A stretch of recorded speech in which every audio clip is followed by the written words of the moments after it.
Hi, I'm Patrick Weemaels with the W, and today I'm at Valhalla Movement in Valhalla, New York. Today we will be discussing all about rock climbing, especially in the new year, and I will be meeting with director Miri Danson to learn more about everything we can know and understand with rock climbing.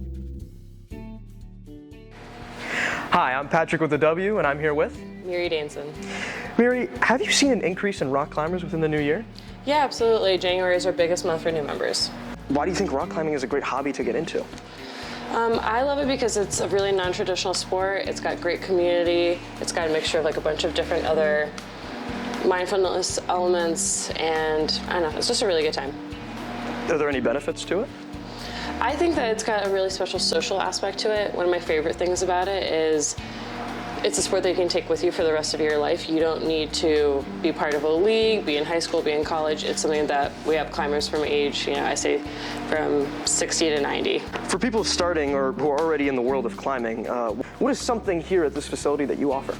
So this is a 20-year-old facility. So in terms of climbing, we are one of the most old school, kind of like notable facilities. Something that's really special about here is we've got really great community classes and kind of like an old school vibe. All right. What is the difference between top roping and bouldering? So here in this facility, you're going to see a couple of different styles of climbing. We have bouldering, which is climbing on these short walls. Walls are under 10 feet. These are used without a rope. It's a more powerful style of climbing. And then we have rope climbing. Rope climbing requires a partner, and you're gonna, in that system, have a harness, shoes, and you're gonna be going up for somewhere between 30 to 40 feet up. Well, what do you think is the best way to get into rock climbing? I think the best way to get into climbing is taking an intro to climbing class, learning how to tie those knots, how to belay, and then just coming in, bringing a friend, and hanging out. What are some mistakes you think beginner rock climbers have made? I see a lot of folks come in and they say, I can't do a pull-up, I'm too big, I'm too small, I'm too this or that for this. Climbing has every single size, age, and type of person involved in it. You really don't need to be able to do a pull-up. It's actually a lot more about your legs than you think.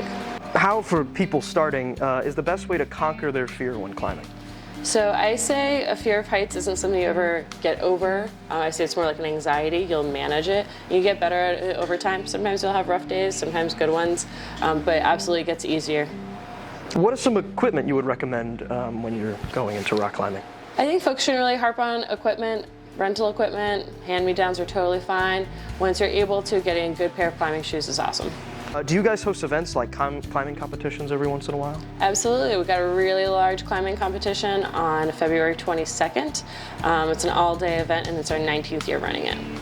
All right. And lastly, like events, do you host classes for kids or people just getting straight into rock climbing, sort of like the practice classes you were talking to me just about? Yeah, so for folks that are 13 and above, we have intro to ropes classes that run 5 to 7 times a week. They're these 1-hour classes, and they teach you how to tie and belay. And then we also have an after-school program with about 150 kids total in it. It's a really large, robust program. We run 6 days out of the week. All right. Thank you so much for your time. Absolutely.